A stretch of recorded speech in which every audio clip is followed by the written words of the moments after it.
My name is Gloria, and ever since I was a kid, I'd always had a lot of energy.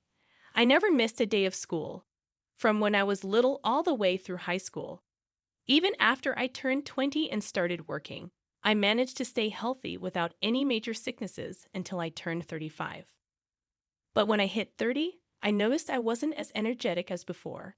So I started exercising more and being careful about what I ate.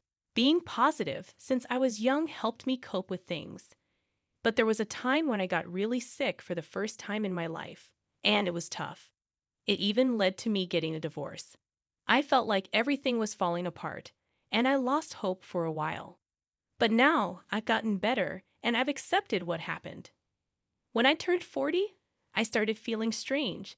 I'd get hot easily, feel out of breath even with small tasks, and get irritated over little things. At first, I thought it was just part of getting older, but it started affecting my life more. So I began to suspect something else might be wrong. Even though I was scared, my mother-in-law encouraged me to go to the hospital. Reluctantly, I went, and it turned out I had Graves' disease, a condition where my thyroid gland wasn't working properly. It caused symptoms like feeling hot, trouble sleeping, irritability, and weakness. It's more common in women, and if left untreated, it can lead to serious health problems. There's no complete cure, but I started treatment with medication from the hospital. The treatment didn't work right away, and I had to take time off from work to get better. Thankfully, my boss and coworkers were supportive. But sometimes, I'd worry that I'd never feel normal again and end up crying alone at night. My in-laws were always concerned about me. During weekdays when Orlando was at work, his parents would call to check on me, asking if I needed anything. Orlando's parents are really nice people. They've always been kind to me, especially after my illness was diagnosed. They made sure not to bother me too much, keeping phone calls short and never visiting without warning. I respect them a lot, almost like my own parents. But I tried not to show them how much I was struggling to avoid worrying them. However, Harriet, Orlando's mom, could see through my act. She told me it's normal to feel anxious about being sick, but nobody is to blame for it. She advised me to rest and focus on improving my health. She said the best way to do that is to rely on the people around me and cooperate with them. She even said they consider me like their own daughter and encouraged me not to hesitate to ask for help. Her words were so kind that they made me cry, but then Orlando, with his heartless words, made me wonder if he was really raised by such kind parents. Orlando and I didn't have any problems living together before my illness was discovered. But once I started feeling unwell, his attitude completely changed. Instead of being concerned, he acted as if I was a burden to him. I was too tired, both mentally and physically, to respond most of the time. There were days when I was too exhausted to even move. Of course, I had to ask him to buy groceries or eat out because I couldn't manage it myself. But whenever I asked, Orlando would sigh heavily, showing his annoyance. He complained about having to eat fast food because I couldn't cook. It seemed like his way of making things difficult for me, knowing I was too sick to cook. He often brought fried chicken, insisting that I needed to eat to regain my strength. I understood his reasoning, but when I couldn't eat, he'd scold me for not appreciating his effort. If I couldn't keep up with the housework and there was dust, he'd yell at me for the dirty floors. And when I was well enough to cook and he tasted the food, he'd complain that it tasted different from usual, questioning my cooking skills or whether I was losing my sense of taste. He'd eat the food I cooked, but then retreat to his room without saying a word. I realized something had to change. So I tried talking to Orlando about my illness and the difficulties I was facing, hoping for his support. "You're really sick. I mean, you never even had a cold before, so suddenly being ill, I gotta say, it's hard to believe," he said skeptically. "What do you mean?" I asked. "Well, it's suspicious. You were always healthy, and now you're suddenly sick. I find it hard to trust," he replied. I raised my voice, feeling shocked. How can anyone predict getting sick? Even I was shocked. But still, your illness has nothing to do with me. If housework is too hard, you can do it when you feel better. I married you thinking I wouldn't have to care for you in the future since you were always healthy. This feels like a betrayal, he said, laughing. Hearing him laugh, any remaining affection I had for him vanished. Orlando was never good with housework and wasn't very cooperative, but he was serious about his job and took care of the kids, so we managed. But I never expected him to be so indifferent, almost like it was someone else's problem. His hurtful words left me speechless, and I ended the conversation there. Later, he realized his mistake and apologized, but I ignored him. Our relationship completely broke down from that conversation. Determined not to rely on such a man, I pushed through the pain to do the housework. After finishing, I'd lock myself in the bedroom, avoiding Orlando as much as possible. At first, he tried to please me with flowers and cakes, but when he realized my feelings wouldn't change, he stopped trying. Then, in June of a certain year, when the weather was bad with continuous rain and low pressure making me feel worse than usual, Orlando said after returning from work, "There's a wedding next Saturday of a relative living out of state. My parents and I are planning to go, but with your condition and their long travel, you don't have to. It's an overnight trip, so we'll be back Sunday evening." Out-of-state relatives? Do you even have such relatives? I asked. We haven't met them much. It's natural to keep in touch just because we're family. You wouldn't understand since you don't have parents, he replied, getting a little angry. But that's just how it is, he said in a slightly mocking tone, and I finally got angry. Actually, I don't have parents. My parents divorced when I was young. I don't know my dad, and my mom raised me alone. Her struggles took a toll, and she passed away when I was 30. So it's true. I don't have parents, but I'm not completely alone in the world. Orlando knows this, yet he said that. And I got incredibly angry. Don't you have any sensitivity? I thought. Orlando seemed taken aback by my fury. He tried to pass it off as a joke, but I yelled, "There are things you just don't joke about." I was so angry that I exhausted myself, eventually just lying down. Orlando seemed a bit concerned, but he was busy preparing for a wedding we were supposed to attend. I was in no shape to go, so I asked if we could skip it. He flatly refused, saying, "Absolutely not." When I asked why, he said, "I don't know the couple well, but their parents have been a big help to my family for years.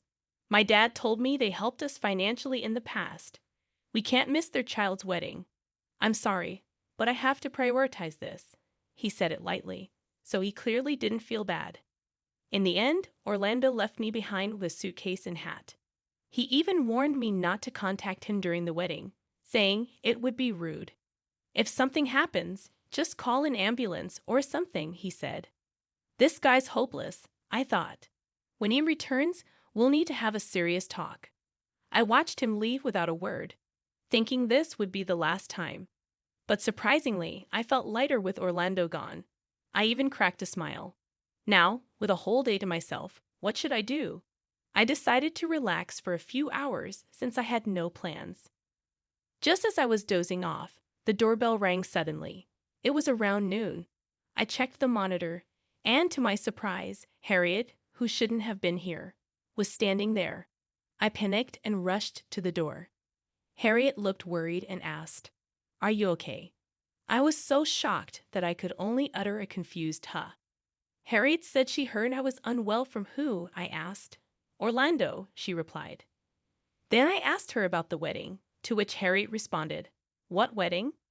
We stared at each other in silence, then decided to talk inside over tea. I asked her what brings her here today. She said she recently bought a shelf, but Palmer hurt his back.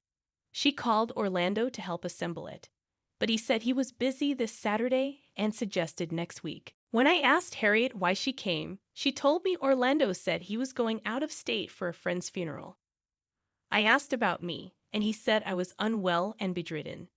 I offered to take care of me or check on me, but he said it might make me feel worse, so it's best to leave me alone. Harriet was worried about leaving someone so sick alone, especially when Orlando said I was in bad shape. I was stunned by this completely different story. With trembling lips, I told her the reason Orlando gave me for leaving. Harriet was equally shocked, saying she had no idea.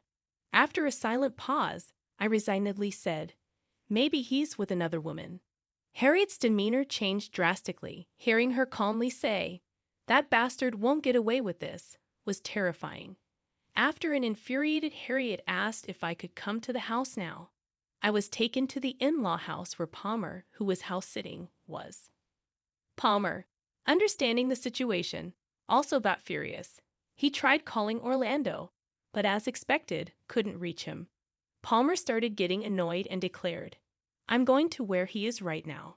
Of course, I stopped him, and after several attempts, finally got through to Orlando. I had put the call on speakerphone, and Orlando, in a deliberately soft voice, said, "I'm in the middle of a funeral right now. I'll call you back later." Palmer immediately retorted, "What do you mean forgetting us at the wedding?" Orlando responded foolishly, "What, huh?" in a rather loud voice. Hearing this, Palmer said, "You're speaking so loudly at a funeral." "Well, I guess it's not a funeral. That's why you can talk like that calmly." But Orlando sounded shaken over the phone. Pressing Orlando further, Palmer said, "You told Gloria it was a wedding, right? But it's strange. I don't remember ever borrowing money from relatives." Orlando's excuses were all over the place, suggesting a misunderstanding, or that he intended to go to the wedding, but prioritized a coinciding funeral instead. Palmer, tired of Orlando's excuses, exclaimed, "Enough already. I know all about your lies. There's no point talking over the phone. Just come back now. I'll listen to your excuses here, but I'm not forgiving you." I, too, was a bit scared listening to Palmer's rage. Orlando seemed to feel the same, but said he couldn't come back right away. When he mentioned bringing me home, I interjected, "I'm right here, though." He exclaimed in surprise, "Huh." As he kept making nonsensical excuses, I said, "Like Palmer said, there's nothing we can do over the phone. Come back now. There's no point talking about it here." Without listening to any more of Orlando's excuses, I hung up the phone. After that incident, I thought about going back home, but my in-laws were worried about leaving me alone. So I decided to stay at their place during that time. Harriet asked me what I was planning to do about Orlando. I told her that I was definitely getting a divorce. It's just not working out anymore. Then, the next day, even though Orlando said he would be back by evening, he returned around 10 in the morning, looking incredibly awkward, and meeting with all four of us started immediately, and as expected, Orlando had gone on a cheating trip. He was with a woman in her 20s whom he had picked up at a bar. They hit it off after some light flirting and ended up having a relationship. This trip was apparently planned at her request. After hearing this, I asked him why he lied about something that involved his parents. He said he thought it would be troublesome if his affair was discovered while he was away, especially to his parents. Palmer, my father-in-law, was furious. He scolded Orlando, saying, "You stupid son," not just because Orlando betrayed his wife, but also because he used the excuse of someone's death and his parents for his infidelity. Orlando, who's always been unable to go against his parents, especially Palmer, kept apologizing. But Palmer told him he was apologizing to the wrong person. Orlando then hurriedly apologized to me, but such a cheap apology was not enough for forgiveness. When I said we were getting a divorce, Orlando begged me not to, promising to change his ways. However, I told him, "The way you treated and spoke to me when you learned about my illness was bad enough. But to think you would also cheat, I cannot forgive a man like that. Even if we tried to rebuild our relationship now, you might do the same or worse if you got sick. I don't want to become such a terrible person, so let's get divorced." He kept apologizing, ignoring what I said. I told him it's unforgivable, but he continued to apologize. So I got fed up, and eventually, Palmer kicked him out. After that, with the help of my parents-in-law, we started divorce proceedings with a lawyer. Surprisingly, the negotiations went smoothly and were settled without much trouble. However, the affair was only discovered by chance, and if Harry hadn't come, I would have never realized Orlando was cheating. There was almost no evidence of the affair, so the compensation from the other woman was very minimal. But receiving compensation was also a way to prove that the other party was at fault, so I accepted it, thinking it was enough to know that they were guilty. After all, who would want a man who cheats on a sick wife? Orlando was just seen as a wallet, and after everything was settled, he was dumped by his affair partner, which made me laugh. Even after divorcing Orlando, I kept in touch with my parents-in-law. Harriet visits me about twice a month at my new place, and I occasionally visit the in-laws' house. It's nice that we've kept our good relationship. Orlando was disowned by his parents and banned from their house. They were so angry and disgusted with him, saying, "You're no son of ours. We disown you. Go wherever you want." When Orlando heard this, he was shocked. He didn't expect to be disowned. He tried to come back once, thinking they were still family, but Palmer chased him off, saying, "Didn't I tell you not to come here?" and threw water on him. Harriet told me about it, but my parents-in-law always cared for me, so even though I was down for a while after the divorce, I got over it pretty quickly. My health has been improving since the divorce, and I'm planning to return to work soon. I still have to deal with medication and checkups for my illness, but I'll overcome it with my natural